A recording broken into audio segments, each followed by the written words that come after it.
What's up, Thrashers, and welcome back to the Thrash Maniac 99 YouTube channel.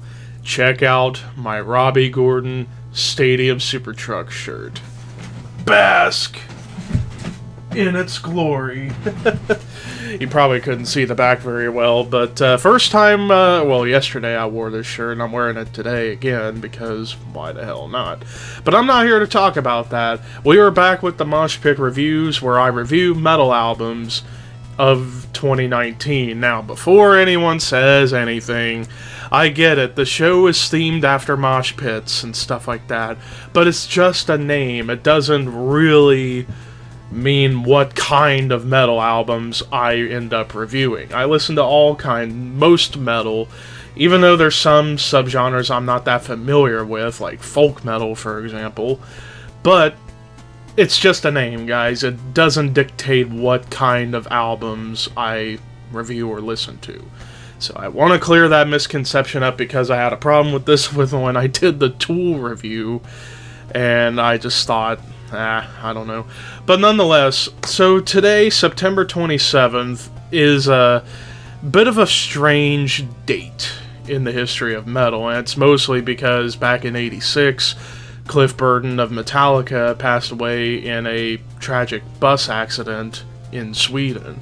Rest in peace, Cliff. So this date in general has kind of haunted heavy metal to some extent. But on the contrary of tragedy in that extent, today is actually a good day for metal, because so many big bands or legend bands within heavy metal or extreme metal have put out albums today. You got Dragon Force, Borknagar, Mortem from Norway, even As They Lay Dying, I think, released their album today. If not, it was last week.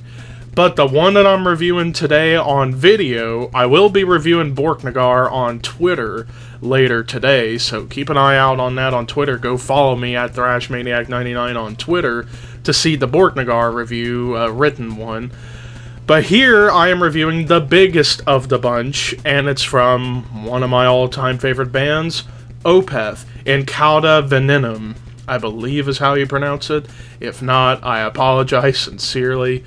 But In Cauda Venenum, the 13th studio album, I believe, in Opeth's career, which is a lot considering they've been putting out albums since 1995. So I've reviewed the last two albums on this channel. I reviewed Pale Communion and Sorceress.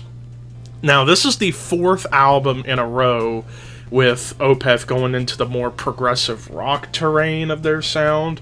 But of course, as you've noticed, but actually a little brief history, considering it's been a few years since the last album came out, and there may be some new people into Opeth, so I figured I'd give some people who may not be familiar with them a little history lesson. So Opeth formed in 1990 out of Stockholm, and went through a few lineup changes in the early days until around 92, 93, when the core lineup by then was Michael Ackerfeld on vocals and guitar, Peter Lundgren on secondary guitar, Johan de Farfalla on bass, and Anders Norden on drums. As I will go ahead and turn my phone off for the time being. So nonetheless, that was the core lineup that did the first two albums, Orchid and Morning Rise. Then after that, Anders and Johan were out of the band, and in came along the two Martins, Martin Mendez on bass, Martin Lopez on drums. Although Mendez didn't play on My Arms, Your Hers, he didn't play on an album until Still Life, the following album. And then from that point on, since the 2000s, Opeth have been releasing great albums after great albums, such as Blackwater Park, Deliverance, Damnation, Ghost Reveries, Watershed. But then something happened earlier in the decade. Back in 2011, Opeth does a radical transformation to some people, even though for others it may not seem as much. Heritage came out, and there were no death metal elements, no growling, no blast beats, no heavy stuff. So it was basically their attempt at doing more melodic, progressive rock. the album was good, but it was definitely the weakest album of their catalog. And it was just mostly down to this subtle change and some things kind of falling off the rails a little bit, going off the rails, I should say. But then they get to Pale Communion, which was a better step forward with the prog rock side of their sound. And then you get to Sorceress, which was their last album, where they kind of brought in some metal influence back into the sound. And it definitely was like pretty much like the true head-on collision between their old school metal influences and their progressive rock influences, and it made for a great album. So with In Cauda Venenum, it's a very interesting album in the case that there's two different versions. There's the English version, and for the first time in the band's career, a Swedish version. I'm reviewing the English version, of course, because, well, I can only speak English, and some simple phrases in Spanish or whatever. But with In Cauda Venenum, let's do a deep dive on the album. So the opening track, Garden of Earthly Delights, the shortest song on the album, was basically an introduction to the album. And then it leads into my favorite song of the album, Dignity, which was the second single off of this album. The reason why I love this song so much is because it's got some catchiness, the sing-along aspect. That's a big part with Opeth for me. Part of the reason why I love this band so much is that even if it's the clean vocals or the growling vocals, it's cool to sing along to. And this song is such a great tune to sing along with. Plus, keeping like the perfect balance between that progressive melody and heaviness of old heavy metal. Not extreme metal, but like old metal from the 70s and 80s, like Sabbath, Priest, Maiden, those kind of bands.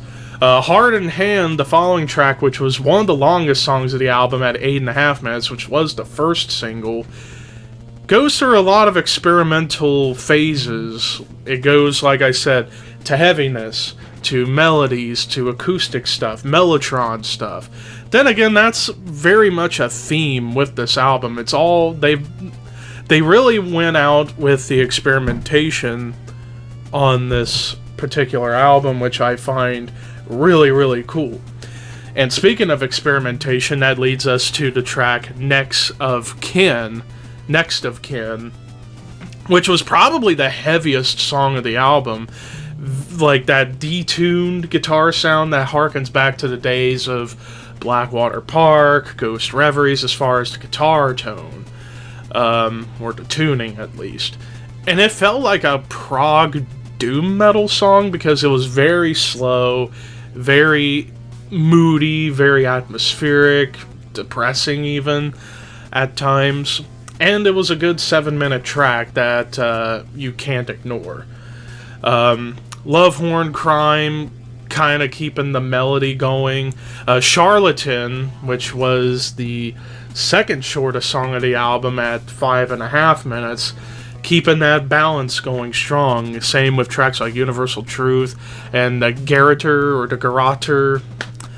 Continuum was actually a personal favorite of mine, kind of hearkening back to that track, Heart in Hand, where it's got a lot of heaviness to it, but them strong melodies, and not to mention Michael's vocals. Like, all throughout the album, Michael's vocals, I don't know what has happened with Michael's voice over time. Like, I knew he was a smoker, and that probably played a factor in, like, how low and deep his voice was when singing at times.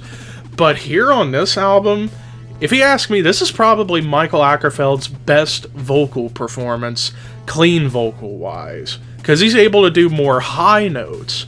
Maybe not like Bruce Dickinson or King Diamond levels of high, where it's like, ah! Not like that. But higher than he usually goes, which is really, really cool considering I've always considered Michael to be one of the most underrated singers in the history of metal for both the growling and for the clean side of things.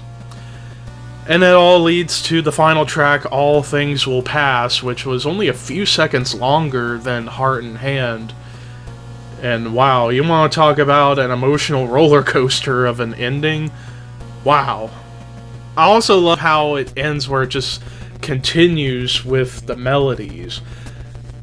Opeth's melodies are absolutely beautiful and wonderful to hear, and it just grabs you. It really grabs you. This whole entire album grabs you. It's like a roller coaster of emotions. Sometimes you feel angry, sometimes you feel sad, sometimes you feel happy. And that's kind of been the thing with Opeth. They're all about writing emotional tracks, but not to like an emo extent, but just to hearken emotion out of you, whether it's a positive or negative light, or a dark sense, or an angry sense. That's been the philosophy of Opeth, is to like not only hearken emotion, but tell a story within the song. But then again, that's the thing with prog music, progressive music in general, is all about telling stories, whether it's reality-based, fantasy-based, or story-based. You get the whole point. So overall, top to bottom, I said it on Facebook that this is probably the best Opeth album since Ghost Reveries. That's making a bold statement right there, I get that, but I guarantee you, the more you listen to this album, the more it's gonna grow on you. The more those melodies grow, the more the heaviness of the album grows, the more emotion grows on you, the more experimentation grows on you. It may not be a perfect album, but I'm gonna say, I thought Tool was close to being there, but I'm gonna go ahead and say, as of right now, the score on the Tool album has gone down a little bit, because I just haven't returned to it very much. But with this album, it is close to a perfect score. This one is a 39 out of 40. This is an absolutely amazing roller coaster of an album. And I don't mean like a bad roller coaster, but like the best roller coaster you could ride is what I would consider this album. My opinion might change over time. It might shoot up the list, it might go down, but I don't really see it going down. Even if it does go down, it wouldn't be by much. This album, buy this album. In the progressive rock oriented era of Opeth, this is their best work in that era. Even though you could also make the argument this is a prog metal album, because there are heavy riffs on this album.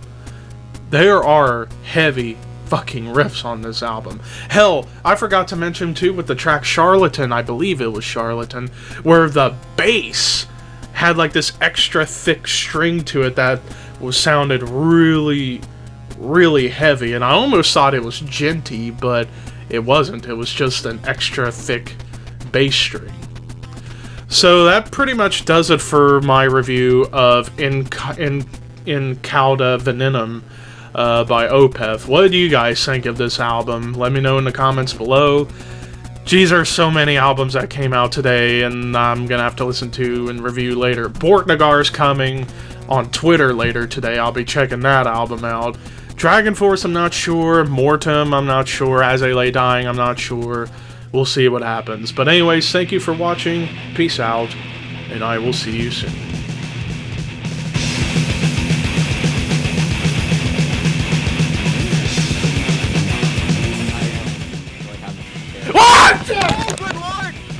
Holy fuck! Oh my god! Ah! No! Quit trying. You had the gun too!